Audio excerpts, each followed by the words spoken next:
Film dimulai dengan sekelompok tim peneliti gua yang lagi menelusuri sistem gua yang belum terpetakan sedalam 305 meter di bawah permukaan. Setelah mereka berhasil membuka celah untuk bisa masuk lebih dalam, mereka mendengar suara teriakan dari semacam binatang.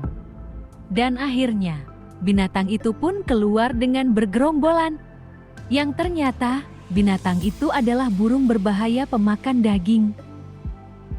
Alhasil tim peneliti, JW dimakan sama banyak burung pemakan daging itu.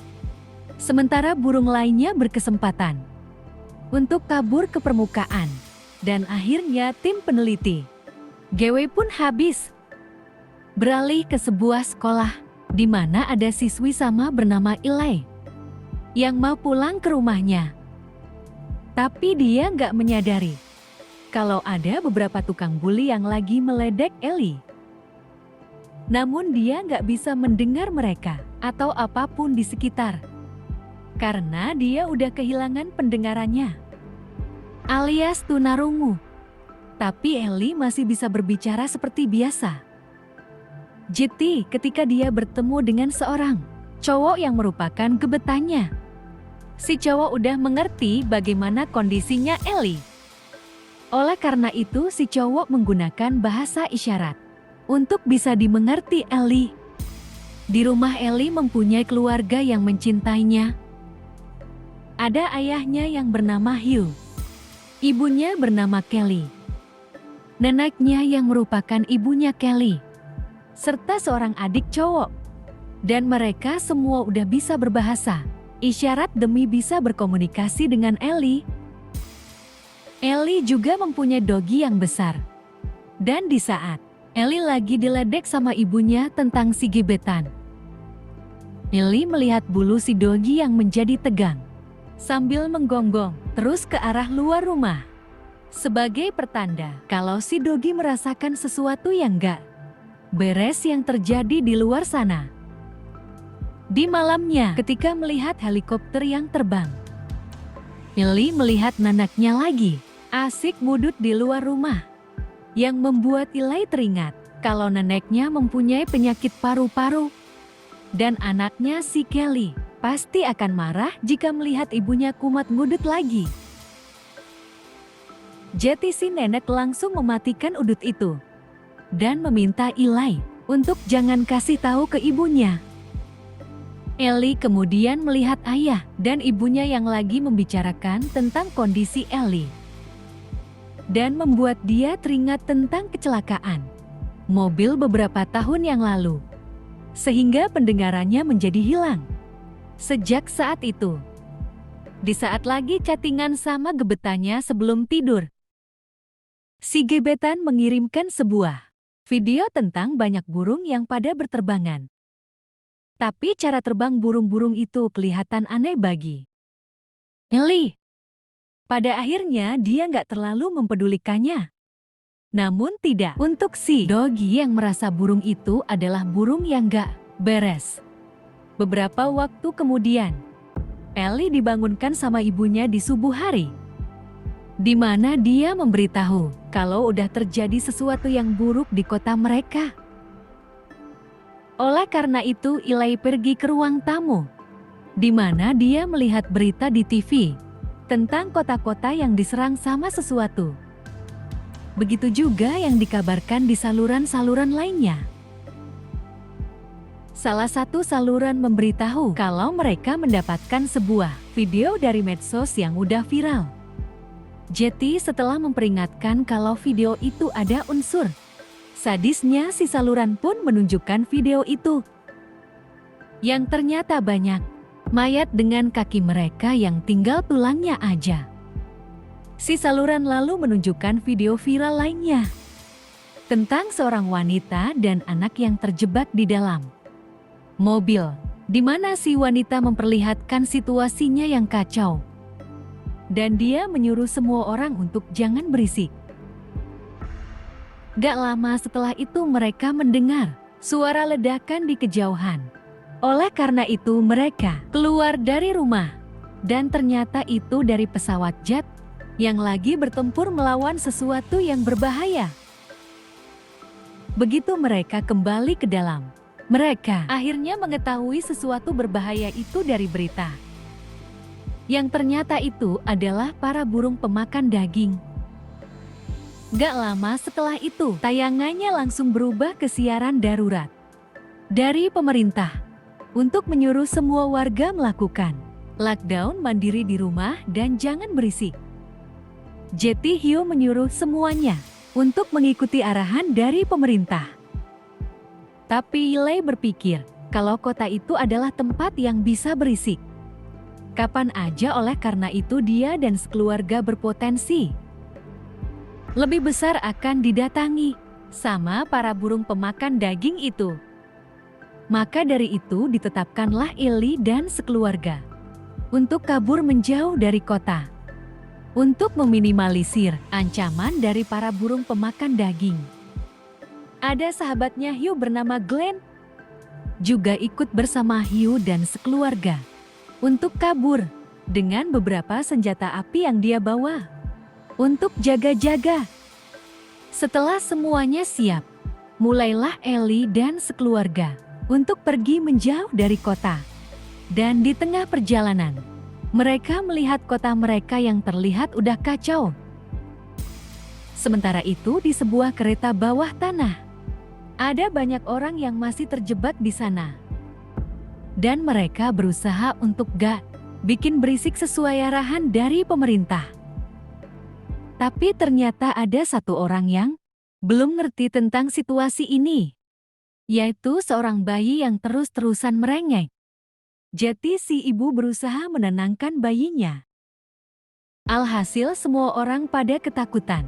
Oleh karena itu, salah satu dari mereka terpaksa harus membawa bayi itu untuk keluar dari kereta, yang tentu aja membuat si ibu merasa nggak rela. Jadi dia memberitahu kalau dia akan menemani bayinya, dan akhirnya mereka pun dikeluarkan dari kereta.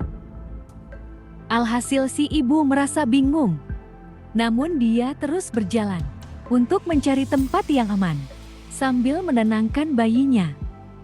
Tapi begitu si bayi menjatuhkan dotnya, dia pun menjadi kumat merengek lagi. Dan ternyata ada para burung pemakan daging di depan mereka yang menyadari akan suara itu. Alhasil si ibu menjadi panik sambil kabur ke arah yang lain.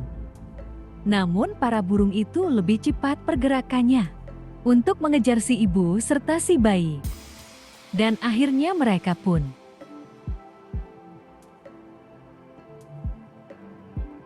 beberapa waktu kemudian, Billy dan sekeluarga sampai di sebuah SPBU untuk mengisi bensin. Oleh karena itu, Billy menggunakan kesempatan ini untuk mengantarkan si Doggy untuk membuang caranya.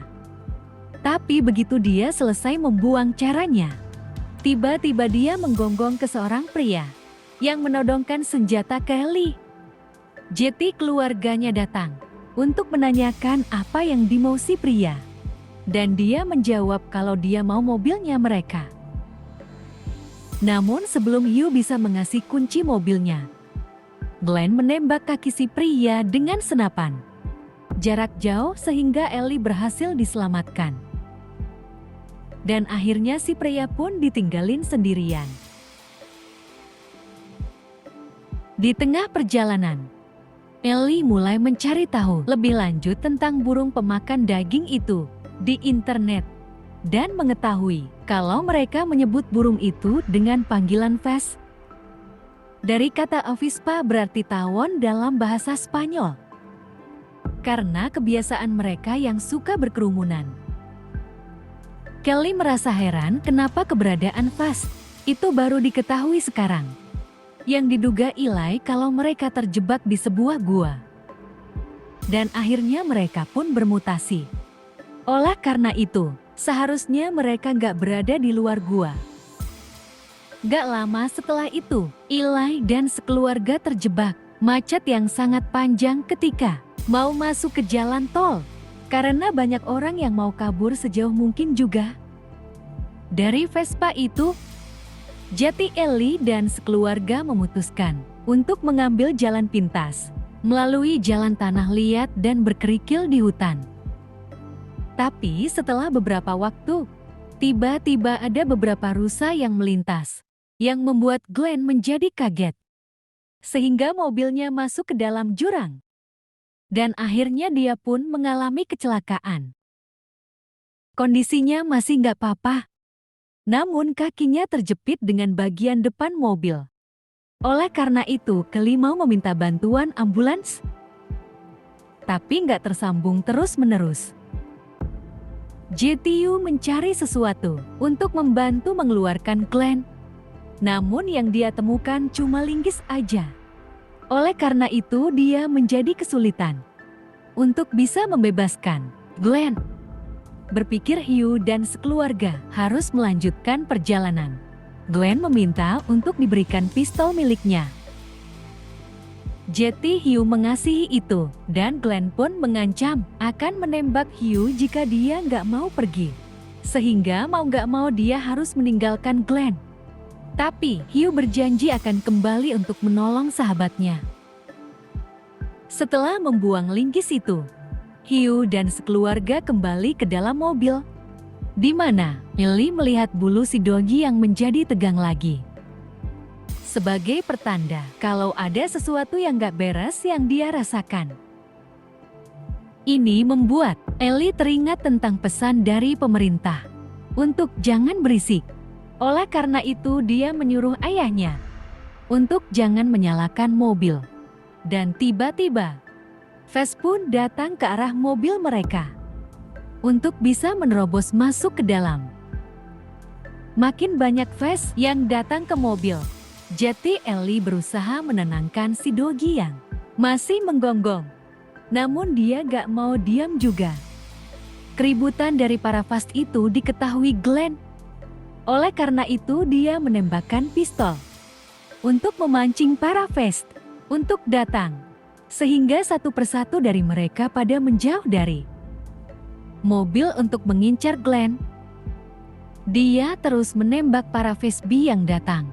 Tapi karena saking banyaknya Vessby yang datang, Glenn gak bisa menembak mereka semua. Dan akhirnya dia pun habis. Karena si Doggy gak mau diam-diam juga. Hugh terpaksa harus melakukan sesuatu ke si Doggy, yaitu mengeluarkan dia dari mobil. Dan akhirnya, suara dia pun gak terdengar lagi di sekitar Ellie dan sekeluarga. Beberapa waktu kemudian, Ellie dan sekeluarga masih terjebak di dalam mobil, sambil menghirup aroma Vess itu yang bau tenik. Karena para fans masih berada di dekat mobil, Hugh pergi keluar untuk mencari sesuatu yang bisa memancing para fans untuk menjauh. Tapi belum lama dia keluar dari mobil. Si nenek mulai batuk sambil mengalami sesak nafas. Sehingga dia menimbulkan suara. Jadi dia cepat-cepat dikasih alat bantu nafas yang mudah dibawa. Namun ternyata ada satu Vess yang udah terpancing sama suara itu. Oleh karena itu, Hugh pelan-pelan berjalan ke belakang untuk mengambil linggis yang dia lempar sebelumnya. Lalu dia lempar lebih jauh untuk memancing Vespa itu. Dan akhirnya dia pun gak mengetahui benda keras apa yang dia coba makan. Setelah kembali masuk ke dalam mobil, Hugh memberitahu sesuatu yang penting.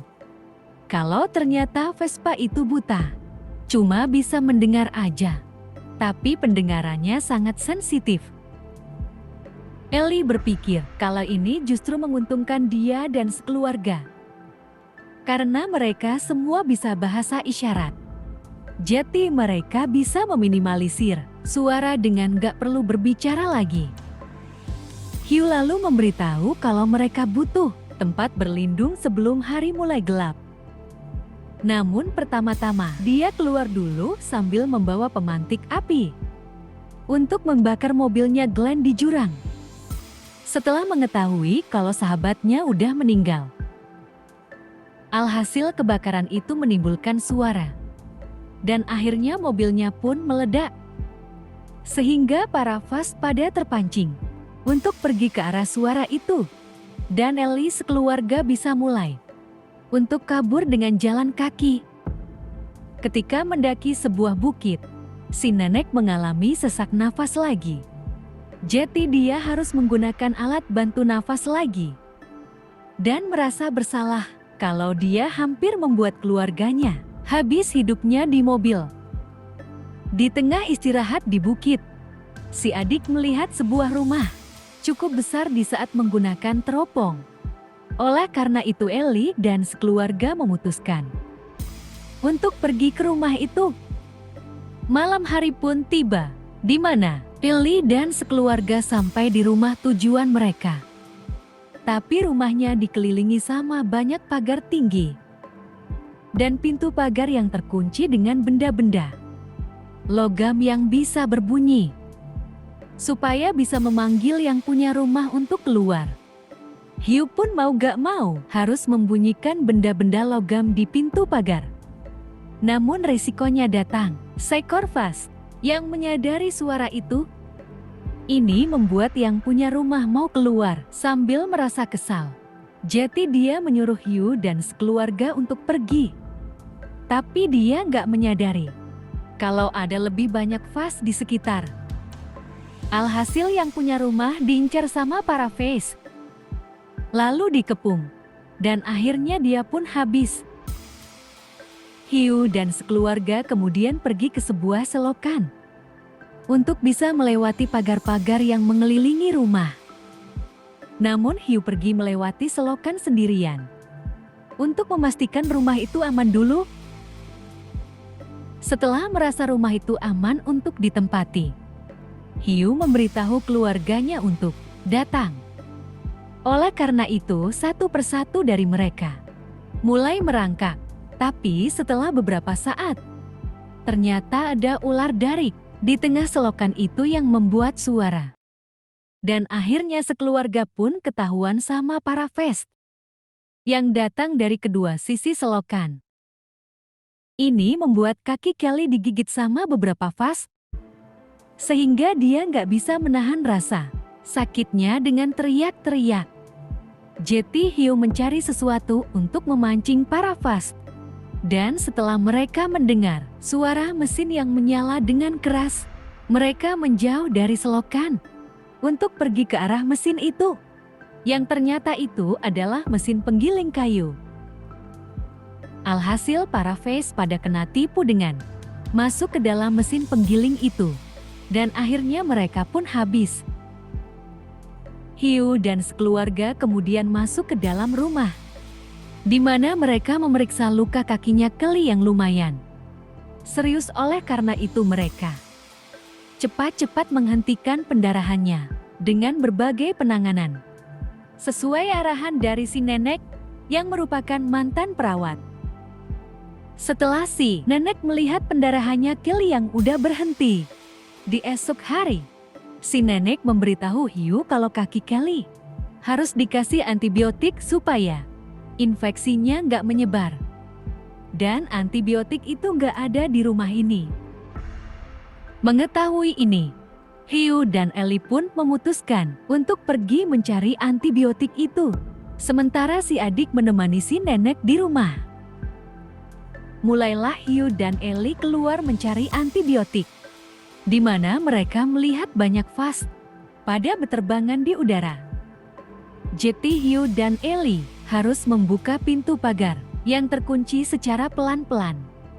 Sebelum mereka melihat banyak Vespa yang pada tenang berada di sutet. Sesampainya di sebuah kota kecil yang sangat sepi, mereka menemukan sebuah apotik cukup besar. Tapi pintu depannya terkunci oleh. Karena itu, mereka pergi melewati pintu belakang yang bisa dibuka. Sesampainya di dalam, mereka melihat beberapa mayat dengan kaki mereka yang tinggal tulangnya aja. Sampai mereka berhasil menemukan antibiotik. Itu yang diperlukan. Ellie lalu merasa penasaran dengan sesuatu bergerak yang tertutup dengan kain. Jadi dia membuka itu. Yang ternyata itu adalah perut orang berisi telur-telur dari Fes. Begitu juga di perut-perut orang lainnya. Tiba-tiba ada cairan yang mengenai Ellie dari salah satu telur yang menetas. Sehingga dia teriak secara sontak. Dan akhirnya datang beberapa vas ke dalam apotik. Oleh karena itu, Ellie mencari cara agar bisa mengalihkan perhatian para Face. Sampai dia melihat sebuah sprinkler yang bisa digunakan. Jadi dia memberitahu hal itu ke Hugh. Dan dia menyuruh Eli untuk mengambil tongkat pel di samping. Agar Hugh bisa membakar pel itu dengan pemantik api. Setelah pelnya terbakar, Hugh mengarahkan pel itu ke sprinkler. Sehingga terjadilah alarm kebakaran bersamaan dengan air yang keluar. Begitu para vas disibukkan dengan alarm itu, Hugh dan Ellie cepat-cepat menjauh dari para vas. Dan akhirnya mereka pun berhasil keluar dari apotik. Gak lama setelah itu, mereka melihat seseorang serba hitam di kejauhan. Yang ternyata itu adalah seorang pendeta. Karena dia gak bisa berbicara, alias tunawicara. Dia menggunakan tulisan di buku untuk mengajak Hugh dan Ellie untuk bergabung dengan kelompoknya. Dengan acara-acara yang tentu aja penuh dengan keheningan. Begitu mereka merespon kalau mereka gak tertarik. Sang pendeta gak menyerah dengan kembali mengajak mereka. Namun mereka tetap gak tertarik. Dan akhirnya sang pendeta pun menunjukkan lidahnya yang udah terpotong setengah. Setelah kondisi kaki ibunya sudah baikan, Ellie memberitahu ayahnya kalau biasanya ada siaran darurat dari sebuah jaringan televisi berita. Tapi terkadang siarannya mati. Seperti yang terjadi di TV mereka sekarang. Karena nggak adanya sinyal. Ellie menambahkan kalau jaringan televisi berita itu menyiarkan dari bunker di suatu tempat. Yang pernah memberitahu kalau Vas itu nggak suka hawa dingin yang ekstrim. Jadi orang-orang yang hidup di daerah salju bisa bertahan hidup. Dengan bukti rekaman bangkai Vas di tumpukan salju yang pernah Lay lihat. Beberapa waktu kemudian, mereka kedatangan banyak tamu dari luar rumah. Yang ternyata itu adalah sang pendeta dan kawan-kawan. Oleh karena itu, Hugh keluar untuk menanyakan apa tujuan kedatangannya. Sang pendeta masih berkeinginan untuk mengajak Hugh dan sekeluarga bergabung dengan kelompoknya. Dan meminta mereka untuk mengikuti ajaran yang diikuti sang pendeta dan kawan-kawan. Namun sekali lagi, Hugh menolak ajakan mereka dan memohon ke mereka untuk jangan ganggu. Dia dan keluarganya merasa udah nggak ada kesempatan. Sang pendeta akhirnya mengungkapkan tujuan sebenarnya. Yang ternyata dia dan kawan-kawan menginginkan Ellie. Karena dia dianggap gadis yang masih subur. Alhasil Hugh bisa memastikan kalau sang pendeta dan kawan-kawan adalah orang-orang gak beres yang berasal dari sekte sesat. Jadi dia mengancam akan menembak para orang sesat jika mereka gak pergi. Tapi si pemimpin sesat mengingatkan untuk tetap tenang di dunia yang mudah gak boleh berisik ini. Lalu dia menunjukkan lidahnya yang udah terpotong lagi. Dan akhirnya dia pun tersenyum sambil pergi meninggalkan rumah. Beberapa waktu kemudian ketika tertidur, Ellie menerima SMS dari gebetannya yang ternyata masih hidup. Dan diberitahu kalau si gebetan udah sampai di daerah utara yang dingin. Serta banyak penyintas yang berhasil mencapai sebuah area bernama Suaka. Alhasil Ellie merasa senang dengan kabar ini. Namun di saat dia mau tahu lebih lanjut tentang Suaka itu, chatnya nggak mau kekirim. Yang ternyata jaringan internetnya udah mati.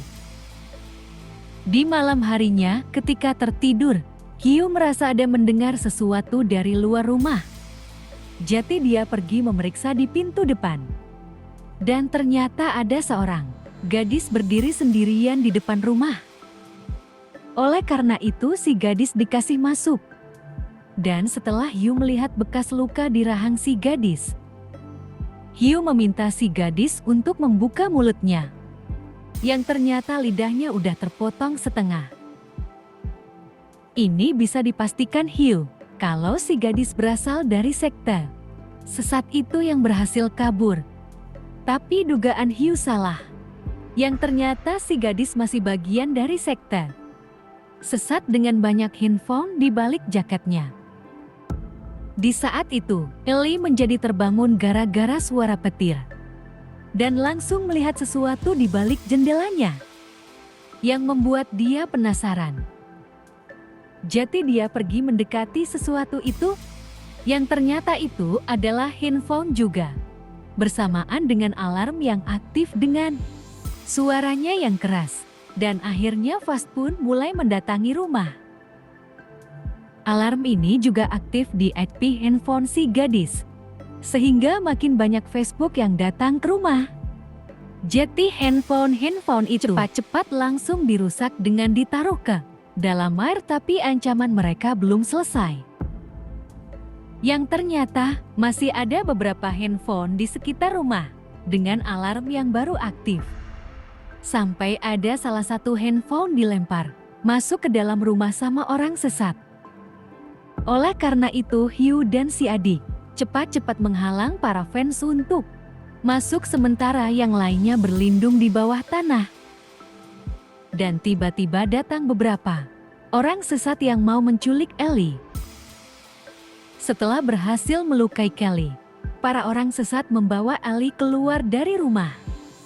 Namun disegah sama si nenek dengan mendorong para orang sesat untuk jatuh. Begitu Ellie terbebas dari para orang sesat, si nenek teriak sekencang-kencangnya untuk memancing para fans. Dan akhirnya dia beserta para orang sesat pun habis. Tapi masalah belum selesai. Karena Ellie kembali diculik lagi sama si pemimpin sesat dan kawan-kawan. Yang tentu aja gak dibiarkan Hugh dan sekeluarga.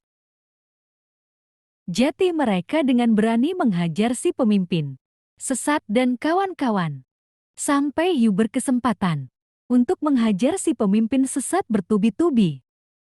Dan akhirnya dia pun habis. Namun tidak untuk si gadis dan seorang wanita yang dibiarkan untuk pergi, berharap mereka bisa mendapatkan pembelajarannya dan menemukan ajaran yang baik dan benar. Setelah insiden itu, Hugh dan sekeluarga mulai pergi ke arah utara untuk menemukan area bernama Suaka. Itu yang diketahui Ellie sebelumnya. Dan setelah beberapa waktu, akhirnya mereka sampai di area Suaka yang ternyata berada di sekitar gunung, di mana Ellie bisa kembali internetan untuk chattingan sama gebetannya. Ellie bertanya-tanya apakah Vespa yang akan lebih cepat beradaptasi dengan dingin, atau apakah umat manusia yang akan lebih cepat beradaptasi dengan gaya hidup tanpa suara. Film diakhiri dengan Ellie yang sekarang bisa memanah bersama cowoknya. Dan akhirnya mereka pun menggunakan skill itu untuk menghabisi hidup para fans yang mereka temukan. Pastikan untuk klik subscribe, lonceng dan like-nya ya. Thank you for watching.